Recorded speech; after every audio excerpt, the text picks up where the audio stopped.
Re-traumatisation is a conscious or unconscious reminder of past trauma that results in a re-experiencing of the initial trauma event. It can be triggered by a situation, an attitude or expression, or by certain environments that replicate the dynamics, the loss of power, control and safety of the original trauma. Not being believed or listened to is another factor in trauma and re-trauma. The whole issue of the experiences of people who were incarcerated, locked away and hidden behind the walls of the so-called mother and baby homes is only one part of a legacy of incarceration that is an open wound in this country.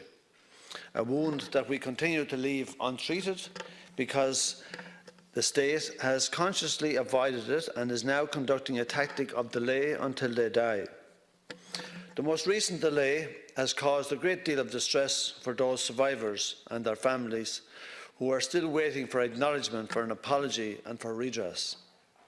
And let's be clear, redress is not just about financial compensation. It's also about acknowledging what happened and accepting responsibility and someone being held accountable.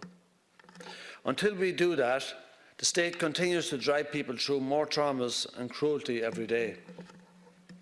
We saw the awful way in which a small group of Magdalene survivors were wrongfully excluded from the redress scheme, and the government were heavily criticised by the Ombudsman for that exclusion. It was unjustifiable, and in a similar way, the exclusion of a tiny group of survivors from the Protestant Bethany homes should also be heavily criticised. And the latest delay by the Commission has a consequence of continuing that exclusion for that small group of people, and there is no legitimate reason for them to have been left out in the first place, and it is absolutely shameful that the government are not intervening now. There is ample evidence of cruelty and neglect of children and babies at the Bethany home. There is also evidence of the state's involvement in placing children in this home, of funding this home, and of concerns flagged about the conditions there. In 1939, the clerk of the Rathdown Board of Assistants wrote to the secretary of the local government, raising concerns about a child in poor health and rickety condition, and specifically asked that provision is made for inspection of the Bethany home. Again in 1940, another request, this time directly to a medical inspector of local government, asked that the matter be inquired into, as several children had been sent to the nurse in the district from time to time from this home suffering from rickets. Between 1922 and 1949, 223 children from the Bethany home were buried in Mount Jerome Cemetery in unmarked graves.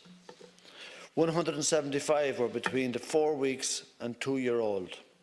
25 were aged from a few hours to 4 weeks old. 19 were stillborn. And the causes of death recorded tell a story of neglect. 54 from convulsions, 26 from malnutrition, 12 from delicacy, 7 from pneumonia, 19 no cause given. That the state played a role in the use of the Bethany home's structure is undeniable. 1946 correspondence from the Secretary of Monaghan County Council states, "I am directed by the Minister for Local Government and Public Health to refer to the County Manager's Order number 4711 and to state that he will not object to payment being made at the rate of 15 shillings per week in respect of patients maintained in Bethany Home, Rathgar." Now, last week, a survivor, Joyce McSharry, got in touch with us. She sent her story. Now, she also sent it to the Minister, also in the hope that it would be read and viewed with some empathy as it deserves to be. The response from the Minister's office, sadly, was a typical bureaucratic reply that did not acknowledge the story that Joyce went to great lengths to write and explain had actually been read. I have no doubt that it was a very difficult and traumatic thing for Joyce to have to put down in writing. I don't have time to read it all out, but here's a selection from her letter. My birth mother, Emily Sheppy, was born in Islington in London in 1928. She was a member of the Church of England. She gave birth to me in 1951 in the Protestant Bethany home in Dublin, where I remained with my mother until the following December. at which time I underwent a peculiar irregular adoption. Over the last 13 years, I pieced together my roots with some success. I have two life stories, one told to me and one I discovered. I am unable to obtain a long version of my birth cert, as the state has only an irregular version of my details. My adoptive parents informed me that my mother died in 1951. They said that a social worker visited a flat in which a woman was found dead in her bed from TB. I was reportedly discovered in the bed beside her.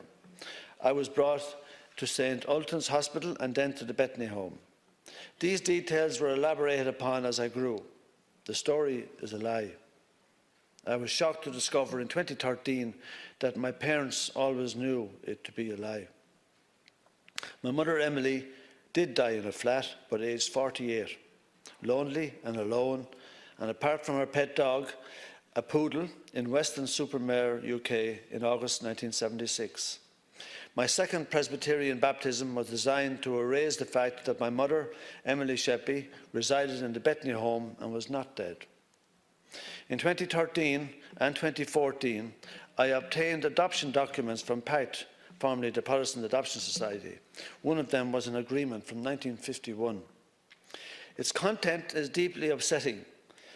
It indicates that my mother was probably pressured into giving me up. My adoptive parents participated in this charade and were therefore aware that my mother was alive. I may have been told the death of a TB in a flat story in an effort to prevent me from searching for my mother.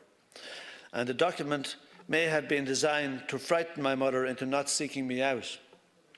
Besides stipulating that I was to be brought up Protestant, the penniless Emily was threatened in the agreement that should she attempt to contact her daughter, she would be liable retrospectively for £26 minimum per annum, valued at €913 in 2013, plus educational, medical, clothing and other costs.